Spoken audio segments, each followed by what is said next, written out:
We remain steadfast in our commitment in delivering local news that matters. Stories that inspire.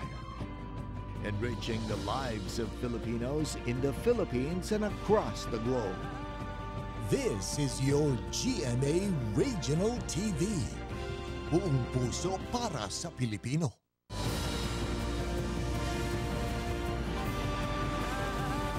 Ito ang GMA Regional TV, One Mindanao.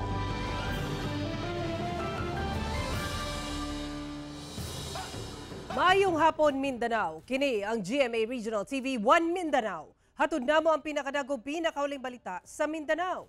Ako si Sara Hilomen Velasco, live gikan dinhi sa GMA Davao Complex. Cyril Chavez, live gikan dinhi sa GMA Cagayan de Oro Station. Jess Tony Humami, live gikan dinhi sa GMA General Santos Station.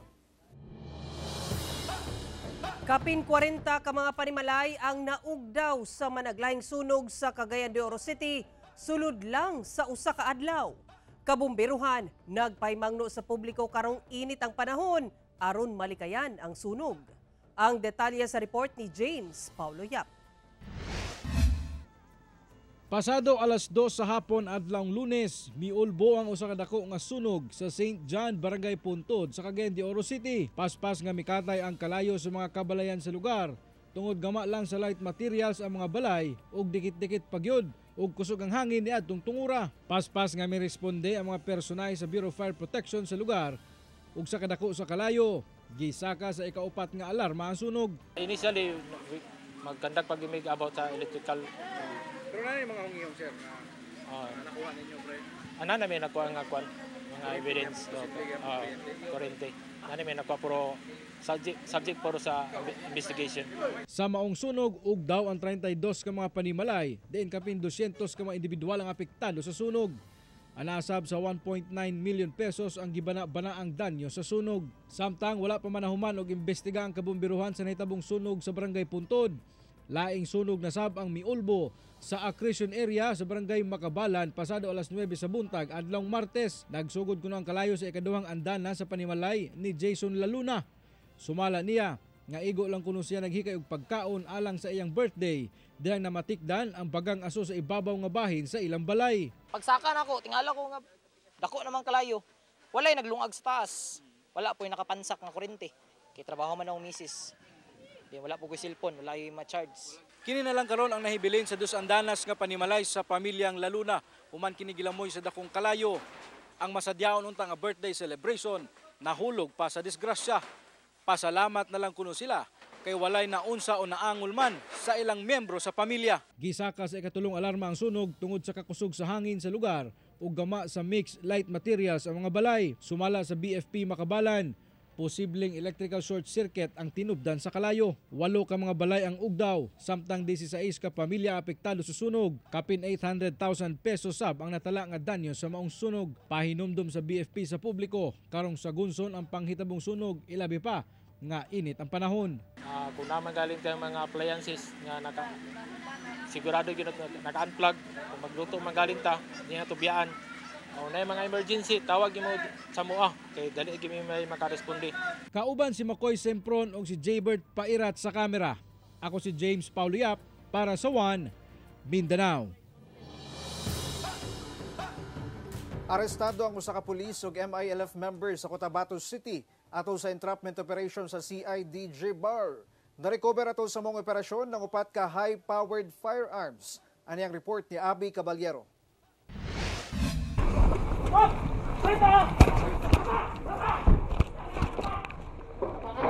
Dapa kayo. Dapa. Kini ang kuha sa aktual nga entrapment operation sa CIDG Bar batok sa usa ka pulis nga nakadestino sa Mother Kabuntalan Municipal Police Station sa Cotabato City ug MILF member nga si alias Darwin. Sumala sa CIDG Bar, pipila ka bulan na nilang ginamonitor ang duha tungod sa pagpamaligya og ilegal nga armas. Gani atol sa operasyon, na-recover sa sakyanan nga gimaneho sa pulis ang duha ka R4 caliber, M4 carbine, 9mm, mga bala ug magazine.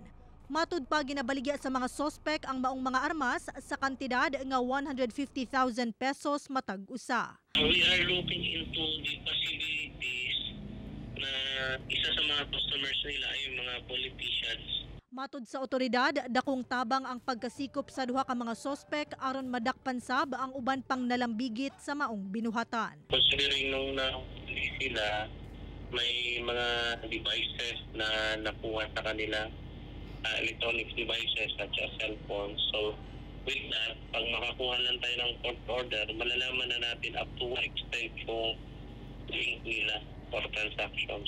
Sa karon nakakustodiya sa CIDG Maguindanao Office ang mga dinakpan kinsa walay pahayag ug nag-atubang og kasong paglapa sa RA 10591 o illegal possession of firearms and ammunition. Posible sab matud pang matanggal sa serbisyo ang pulis nga nalambigit. Ako si Abby Caballero para sa One Mindanao. Gipasabot sa usa ka environmental ug urban planner nganong bahaunon ang usa ka subdivision sa Barangay Tigato sa Davao City nga usa kuno kasapa kaniadto. Kini ang RTV Presents ni Jandy Esteban. Ako, muna siya ang taman sa baha.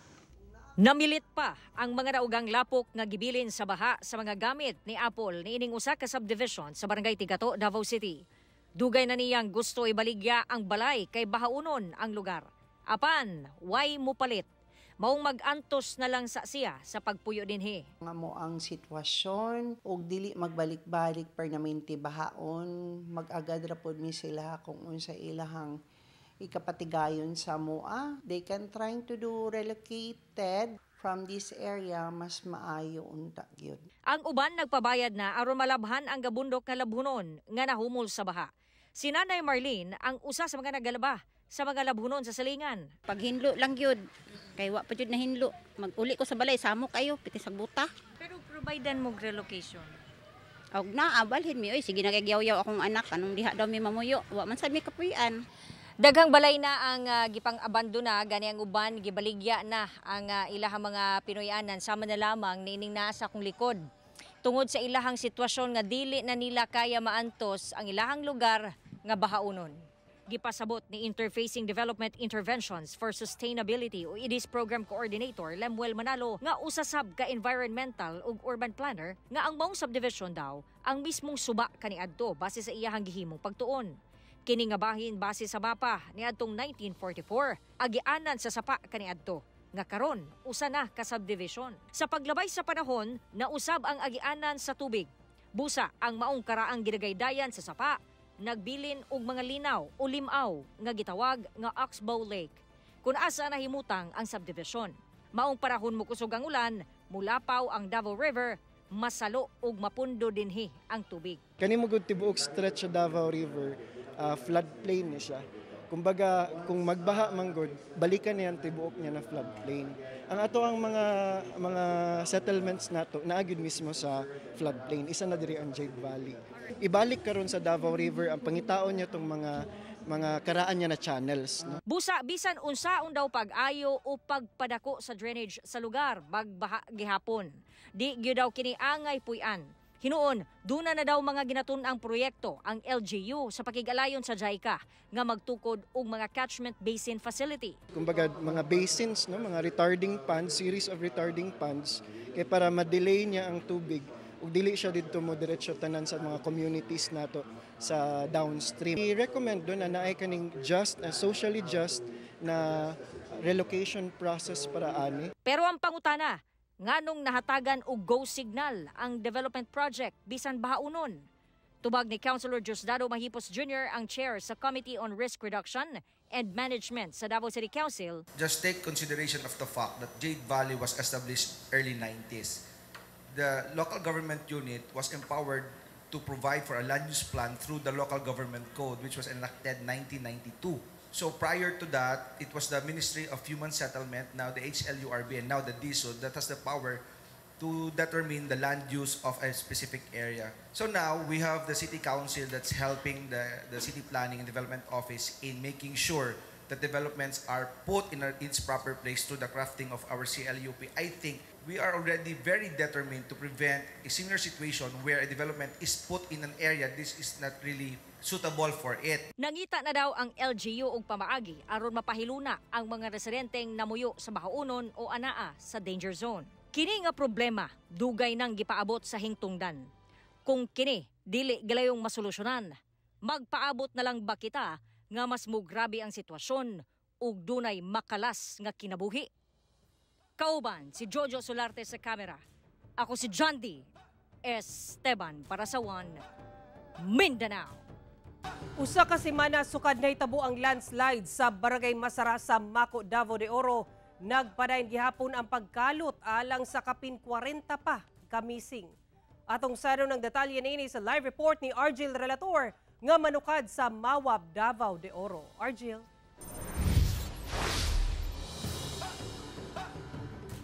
Sara, sugod ug mga adlaw, search and retrieval na ang ipahigayon nga operasyon dito sa Ground Zero. Sa linghod nga pangidaron, karon dili pa matino sa 15 anyos nga si Zaira kung paunsa niya sudungon ang umaabot nga panahon nga siya ang mahimo na nga ginikanan sa iyang manghod ug magulang nga dunay special needs. Lakip ang iyang inahan ug magulang sa natabunan sa landslide sa Barangay Masara, Maco, Davao de Oro. Upat ka adlaw pa, una nakalutan ang ilang patayng lawas. Diningon din ako mangod nga ate. Sabay na lang ta nila mama, sugato na to ang landslide.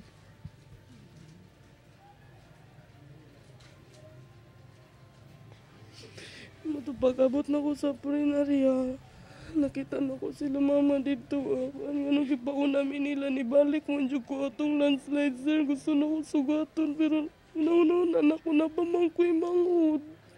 Karon, napuno siya sa kasakit, kamingaw, ug kabalaka. Nagkatsyat sa kuha sir. Kaya wala na yung hasulugatiman sa mo. Bisag badlungon kayo eh.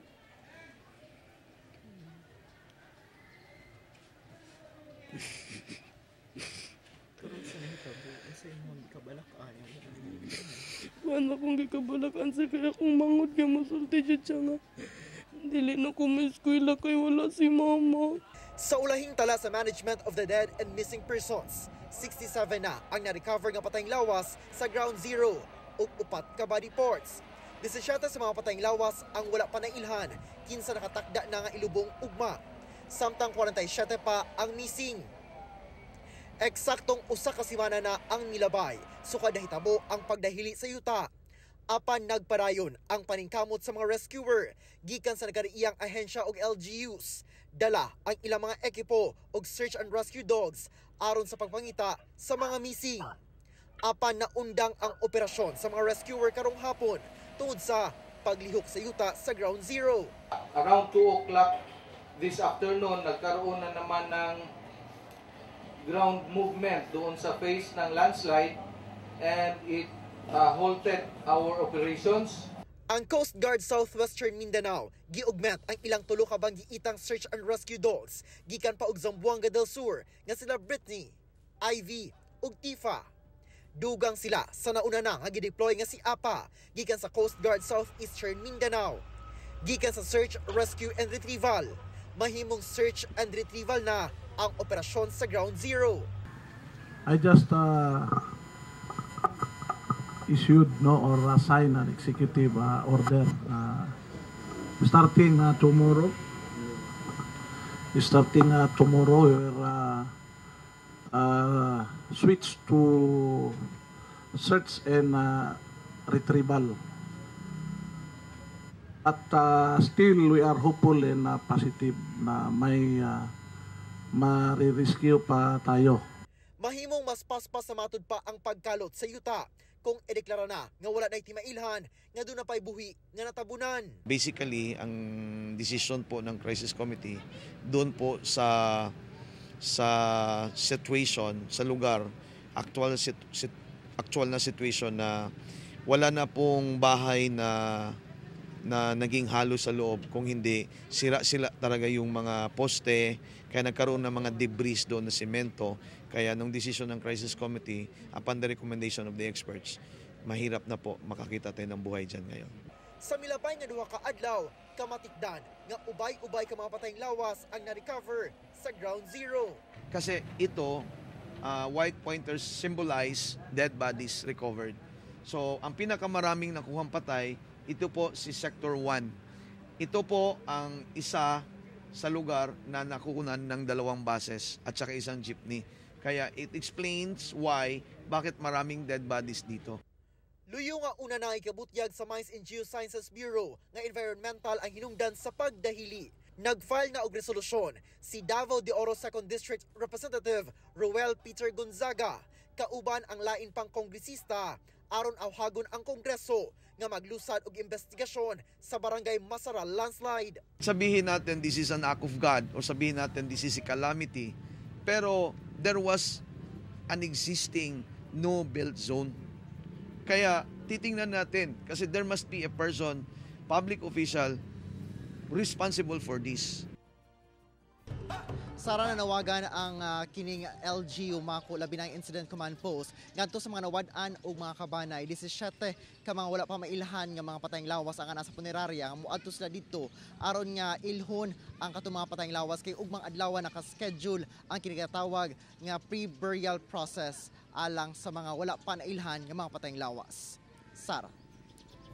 Okay, dagang salamat Argil Relator.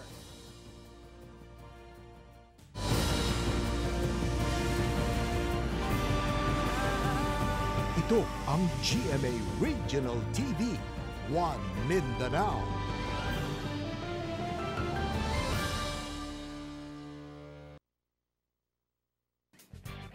Naglaray na ang mga klase-klaseng bouquet sa Zamboanga City nga patok pang regalo karong Valentine's Day. Samtang presyo sa bulak sa Kidapawan City triple na karong bispiras pa lang sa Valentine's Day. Ano ang report ni Krisa Dapitan? Karong bisperas sa Valentine's Day, napuno na sa klase-klaseng flower bouquet dinhi sa Plaza Pershing sa Central Business District sa Zamboanga City. Apan sumala sa mga manindahay, ana-ana sa 350 pesos hangtod 1,500 pesos ang presyo sa kada bouquet depende sa klase. Gikan pa sa Manila ug Bukidnon ang ilang mga ginabaligyang rosas tungod nihit matud pa ang ilang supply gikan sa Barangay La Paz, Zamboanga City nga epekto sa El Nino. Gani 20 ka dosena ra ang ilang na-harvest nga mas ubos itandi sa na-harvest ni adtong nakalabayng tuig nga moabot sa kapin 100 ka dosena. Napod mi tanom sa lapas, tanom pod mi source of income namo jud. Tungod sa init, gamay na lang ang kuan sa bulak. Por eso nagapalit pod mi sa Manila para additional income. Gawas sa mga flower bouquet, patok sab karon ang mga susamang bouquet nga adunay chocolates ug teddy bears nga mapalit gikan 200 pesos hangtod 1,000 pesos. Sumala sa mamaligyaay nga si Nanay Janice, halinon kini ilabi na sa mga kabatan-unan. Kay amo tamin sa ara ma'am kumo kuan gat aral Valentine's Day igual ko sa special day ka na mga kuanan sina mga hente ma'am kumuhalin tamin sa sina kan nobyo-nobya. Hindi tan-tanlayong ma'am ang mga teddy kumukuan gad ila remembrance. Sa Kidapawan City, triple na ang presyo sa rosa sa mga flower shop sa syudad. Ang kaniadto nga 25 pesos sa rosas, karon 75 pesos na ang buok. Sa bouquet, nga adunay 3 ka buok rosas, nagkantidad na og 750 pesos. Samtang ang usa ka dosenang rosas nga bouquet ana-ana sa 1,200 pesos. Ug sa adunay budget, pwedeng magpa-customize og rosa sa kantidad nga 5,000 pesos. Sumala sa ubang flower vendors, misaka manggod daw ang presyo sa ilang supplier. Hinungdan nga nagpataas sab sila og presyo. Sa karon, nihit pa ang mga namalit, apan nakatakdang dagsaon na sila sa mga mamalitay. Kauban si Jerwin Fernando sa kamera, ako si Krisa Dapitan para sa One Mindanao.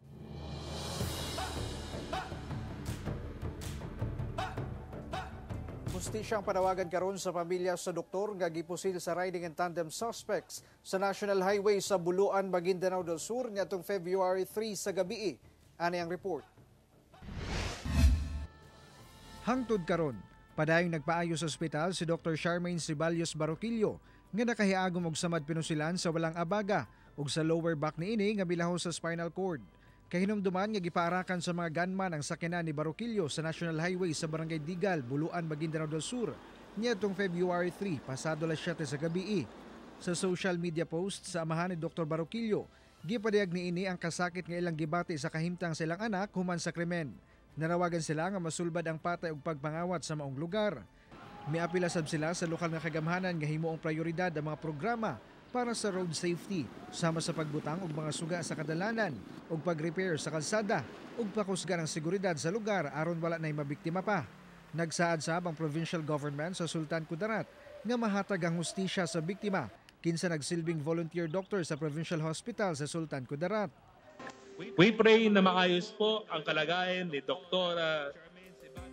Charmaine Ceballos Baroquillo, and we pray that she recovers fast. Kaya ito mga masasamang taong elemento na ito na nandyan sa buluan, I will ensure that there will be justice. Inutusan na po natin ng ating kapulisan. Padayon ang investigasyon sa otoridad kalabot sa pagpamusil. Ako si Jess Tony Humamil para sa One Mindanao. Arestado ang usa ka lalaki sa General Santos City human matud pa nag-amok sa ilang compound. Nag-atuwang kini karon og patong-patong nga kaso tungod sa pagpanghulga, pagpangguba og tricycad ug pagdala og illegal nga armas. Ani ang report ni Abby Caballero.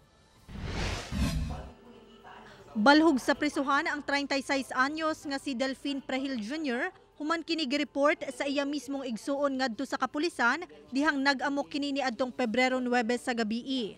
Matud pa nang hulam ang sospek og tricycad sa iyang igsuon apan wala siya gipahulam. Iya matud pang gilampusan ang salamin sa tricycad dayon mikuha og pusil. Gitreten pud sila nga pamatyon daw sila tanan. Ay tungod wala siya gipahulam og motorsikad og unfortunately naagaw po nila katong improvise nga handgun. Apan gipanghimakak sa sospek ang maong alegasyon. Wala ko nang ngano magkinsa man akong hulgaon gud, pamilya lang man ako na. Buak na ko iyang sikad, ang salamin siyang sikad pero kabalo man bugo maayo man. Wala na mihatag og pahayag atubangan sa kamera ang igsuon sa sospek. Apan desidido matud pa siyang mupasaka og kasong malicious mischief. Human giguba sa sospek ang parte sa tricycad, grave threat ug kasong paglapa sa RA 10591 kun illegal possession of firearms. Gi-turn over na sa pamilya ngadto sa kapulisan ang improvised handgun nga gikuptan sa sospek. Dili daw ni ang first time na nahitabo. And kapila na daw murag silbi nga gusto po niya tagaan og leksyon ng iyang igsuon. Kauban si Gary Balantay sa kamera. Ako si Abby Caballero para sa One Mindanao. Rider og angkas ang patay human naligsan sa kasabay ni ining truck sa Mulugan, El Salvador City. Ang detalye sa report ni James Pauloyap. Dead on the spot ang rider nga si Jomar Ragmak ug ang angkas niini nga si Lawrence Neri nga puros residente sa Lugilo, Alubihid, Misamis Oriental human kini nalatayan og truck ang ilang motorsiklo sa National Highway sa Zone 2, Barangay Mulugan, El Salvador City, Misamis Oriental, banda alas 5:30 adlang Domingo. Sumala sa mga nakakita, layo pa daw motorsiklo, nag-ekes-ekes na, hangtod nga may padulong kini sa kasabay nga truck. Nasa pulsya, pagkasapulanan niya, ang isa naipit dito sa ligid, yung una, tapos yung isa nilagpot dito sa pikas. Mo dito siyang akong giduulan, may tao, ako ra may niduol. Nangay og tabang mga tao. Isinggit-singgit ko kay nasyak ko ba. Sigon sa El Salvador PNP, gikan matud pa sa usa ka disko sa Alubihid ang mga biktima ug nakainom na kuno sumala sa ilang mga higala. Gisuwayan pa kuno pagdala sa balay tambalanan sa El Salvador City ang mga biktima apan nakabsa na kini sa ilang kinabuhi. Ingon pa sa naka-witness nga ilang mga kauban, gikan sila nag-inom and then nag-tripping sila, nag-joyride. Imuadto pa daw sila balingasag. Nakainom na sila no. Mo istorya sa katong mga kauban nila sa disco. Samtang sa barangay Maloko, Manolo Fortich, Bukidnon, duwa sa bang patay, dihang nagbangga ang usa ka wing van truck ug ang usa ka pampasaherong bus pasado alas 11 Huwebes sa gabi. Patay ang driver sa truck nga si Mike Liedo ug ang konduktor sa bus nga si RG Leones. Gipangdala sab sa ospital ang pipila ka mga samdang pasahero sa bus. Padayon ang investigasyon sa kapulisan sa maong aksidente. Sa Zamboanga City, patay ang usa ka tricycle driver samtang samdan ang 5 ka mga pasahero niini. Dihang nabanggaan og water truck tanker ang ilang gisakyang tricycle sa National Highway, Barangay Talisayan, Sabado sa hapon. Nakahiagom og samad sa nagkalain-laing bahin sa lawas ang 5 ka mga pasahero sa tricycle. Lakip ang 2 ka mga minor de edad ug ang usa ka 62 anyos nga maestra. Nadala sab sa ospital ang 57 anyos nga driver sa tricycle apan gideklarang dead on arrival. Sa investigasyon sa kapulisan, nagbiyahe ang 2 ka mga sakyanan gikan sa highway sa Barangay Ayala ug pag-abot sa crime scene, kalit kunong miliko ang tricycle ug nabanggaan sa nagsunod nga water truck tanker. Gikustudiyan na sa kapulisan ang 56 anyos nga driver sa maong truck tanker nga wala pay pahayag og posibleng mag-atubang og kasong reckless imprudence resulting to homicide, multiple physical injuries ug damage to property. Kauban si Jaybert Pairat sa kamera. Ako si James Pauliap para sa One Mindanao. Natingala ang gobernador sa Davao del Norte nganong ang vice-gobernador ang mipresenta sa situational report sa probinsya sa pagbaha sa briefing uban ni Pangulong Bongbong Marcos Jr. atol sa pagbisita niini sa Davao City sa miaging semana. Kulang daw ang datos nga gihatag nga makaapekto daw kini sa madawat nga tabang sa probinsya gikan sa nasudnong panggamhanan. Ani report ni John D. Esteban. Gikatingadan ni Davao del Norte Governor Edwin Hubahib nganong dili siya ang may presenta sa report sa probinsya atol sa situational briefing ni President Ferdinand Bongbong Marcos Jr. sa Davao City sa miaging semana labot sa danyo sa pagbaha o landslide sa Davao Region. Nahibulong siya nganong ang mga gobernador sa ubang apektadong probinsya sa Davao de Oro ug Davao Oriental maumay nag-report. Apan sa Davao del Norte ang nag-report mao si Vice Governor Oyo Uy. Bisa report nakita nako nga daghan og kulang. Pero wala na lang sad nako giribat kay naaman gyud ang total report sa kuha. Gunahon na lang ko kung ako pang i-argue murag mawala ang ako ang pagkatao pagka-gobernador, murag ma-affect sa ko ang mahimo pa kong bastos didto o murabag nakikilog ko sa bukog. Sumala sa gobernador, kulang daw ang gipresenta sa vice-gobernador. Nga na sa kapin 245 million pesos daw ang danyo sa agrikultura, samtang 1,237 million pesos sa infrastruktura. Tungod ang tinuod daw nga danyos, sa kinatibukan, 1.7 billion pesos ang danyo sa agrikultura, samtang 1,271 million pesos sa infrastruktura. Something pamulitika lang gihapon, bisag nanata sa calamity situation, angay unta nga maplastar. Sa report niya dili man sakto, dili man gud ang politiko affected. Ang affected man gud ang mga tao nga maoy na damage sa calamity. Dapat yun nga mag-gather og insakto ang report para mahatagan og tama nga funding. Apan tubag sa vice-gobernador. Situation report sa katong shear line. Nagpatawag ang OSAP o ang PMS og meeting with the governors. Then wala siya moadto. Ang nahitabo, pag-schedule, pinakalit na schedule ni PBBM, kita ang gitap na kuan, mabuhat. Kumbaga, inananta, ready lang ka vice just in case. So, next in line ta. So, nangamdam lang pod ko. Gitubag sab niya, ang gingong kulang iyang gipresentang report. Ingong pagani ko sa iyahan ako, Gob, kaning ako ang report sa latest ni nagihatag sa ato ang PDR sa Provincial Disaster Risk Reduction Management Office. Pero anak ko siya, pero Gob, kung naamay kuwang o nakay gusto dungag, storya lang. And makita man mo dito, nagitagaan man po siya higayon para makaistorya. Sa kasamtangan, 39 million pesos gikan sa Quick Response Fund. Wa pay labot ang pondo nga wa magamit sa nakalabang tuig ang gastuhon alang sa tabang sa mga naapektuhan. Ingon man sa pagpaayo sa mga nadanyos nga infrastruktura. Nadugangan ang budget human makadawat ang probinsya og 30 million pesos gikan sa nasudnong panggamhanan. Kauban si Jojo Solarte sa kamera. Ako si John D. Esteban para sa One Mindanao. Ubang residente sa Davao City na bala kagihapon sa mga naglambod nga kable sa kuryente o ang gitawag nga spaghetti wire sa ilang lugar. Hinoon gipatuman na sa Davao City LGU ug electric ug telco companies ang anti-spaghetti wire ordinance sa syudad. Dugang detalye sa report ni Kent Abrigana. Suliran gihapon sa mga residente sa Purok 5 Barangay 76A Davao City ang naglambod ng mga kable sa kuryente sa mga poste kung ginatawag ng mga spaghetti wire. Say basig mag-spark siya ba niya? Kay nakatry naman pud good me didto na side o nag-spark gid siya as in literal gid siya na nag-spark niya. Syempre wala takabalo basig magkatay-katay siya. Ya, kami amo adri is doon lang ba kayo sa poste, diba?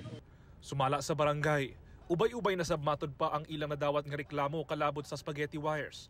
Busa, plano nila nga magmugna og resolution aron matanggal ang mga kable sa kuryente nga dili na ginagamit. Magyon na isa sa mga problema concern karon pud sa barangay no kay tungod ni mga spaghetti wires nato isa delikado jud kayo sa mga sunog.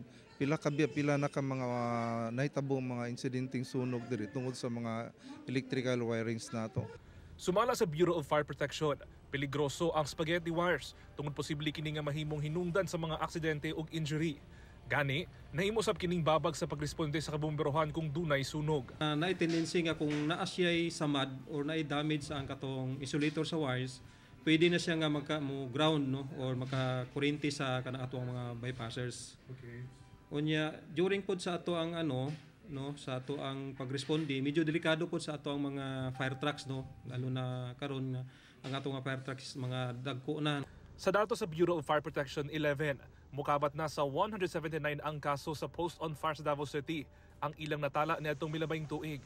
Hinoon, December 1, 2023, giaprobahan na sa Davao City Council ang Anti-Spaghetti Wire Ordinance kung asa ginamanduan ang tanang telcos nga tanggalon ang mga wala na ginagamit nga linya o kable. Kinahanglan nga naka-color coding ang mga kable sa mga utility companies aron mas paspas kini nga ma-identify ug ma-repair.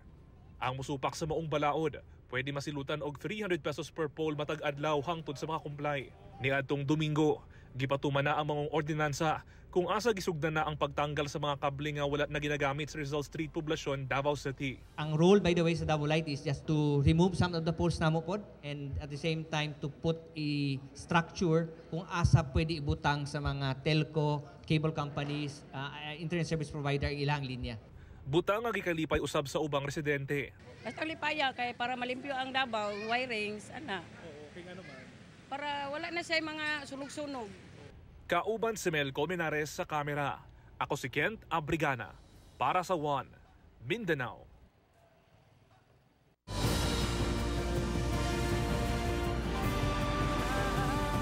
Ito ang GMA Regional TV, One Mindanao.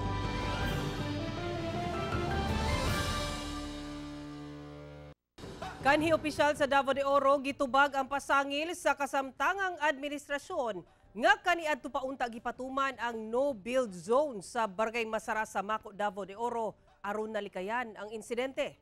Ani report ni John D. Esteban. Daan na gitubag ni Davao de Oro Governor Dorothy Gonzaga nga ang pagdeklara sa no-build zone policy sa Barangay Masara sa Mako panahon pa daw nga dili pa siya ang gobernadora. Wala na miluwat og ngalan si Governor Gonzaga. Apan ang kanhi governor mao si Governor Tyrone Uy.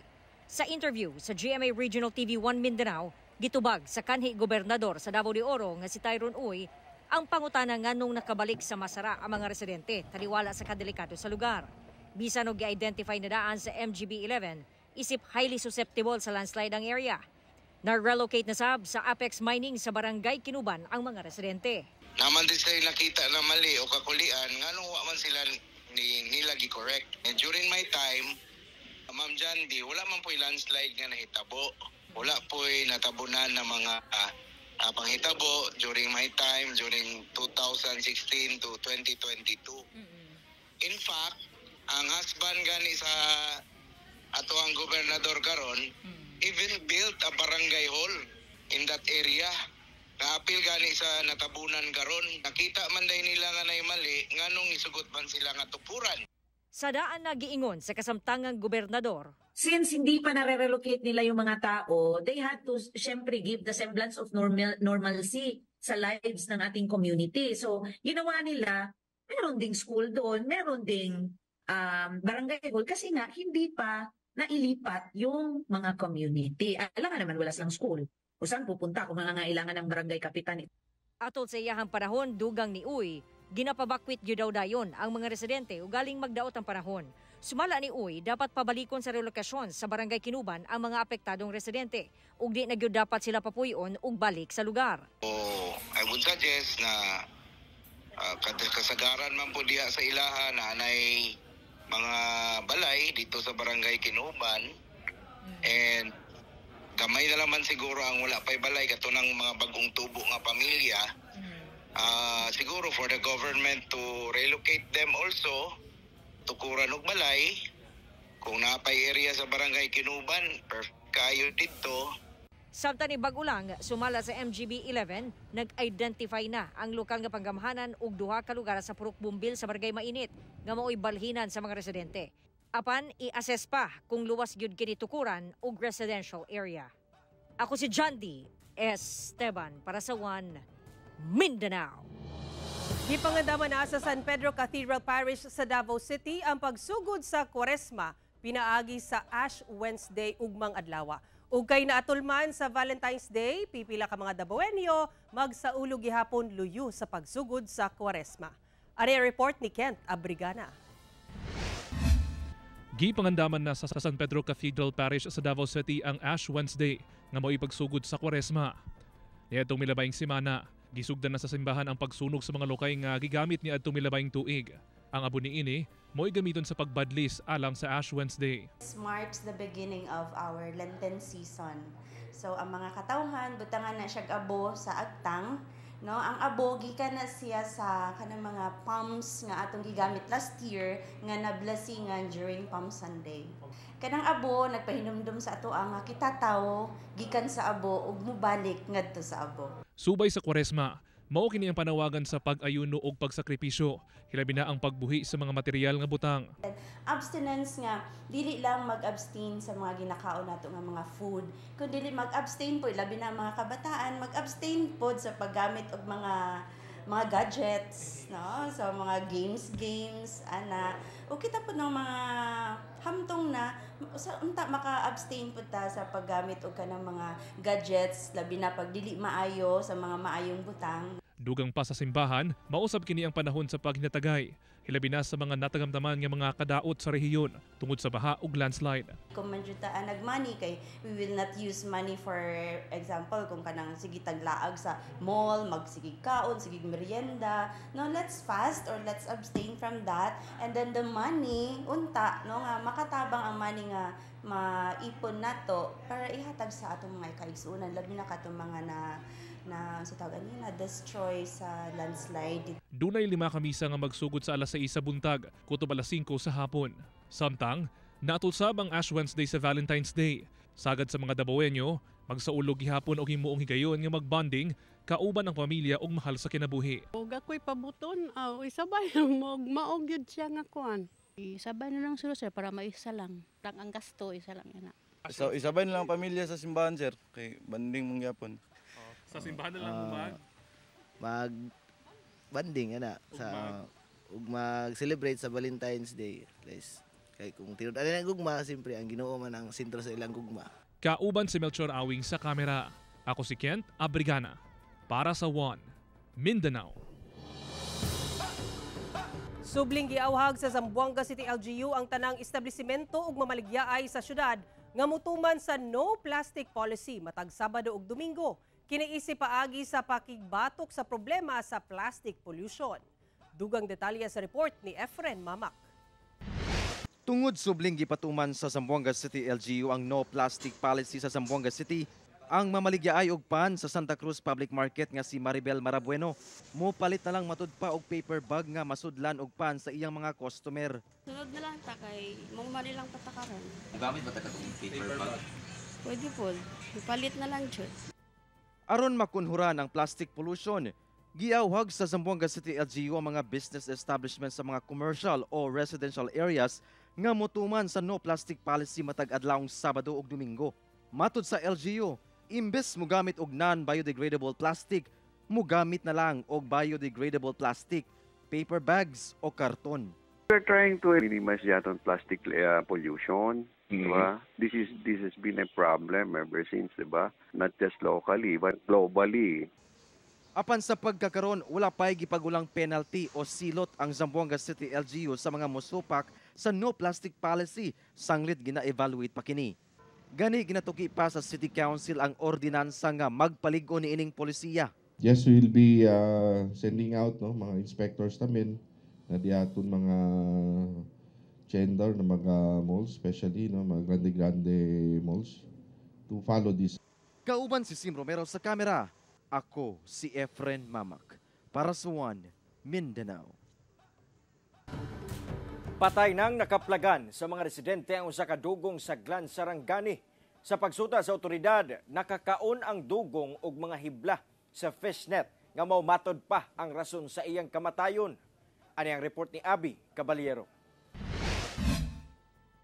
Mao kini ang lalaki nga dugong nga patay nang nakaplagan sa mga residente sa baybayon sa Barangay Tango, Glan Sarangani ni adtong Domingo. Daling may report ang mga residente sa Bantay Dagat nga maoy nakigkoordinar sa Protected Area Management Office kun PAMO. Anaa sa 60 kilos ang gibug-aton sa dugong ug 137 centimeters ang gitas-on. Gawa sa slight scratches sa likod sa dugong, wala matod pa kini physical trauma. Apan sa gipahigayong necropsy, nasayran nga nakakaon kini og mga hibla sa fishnet.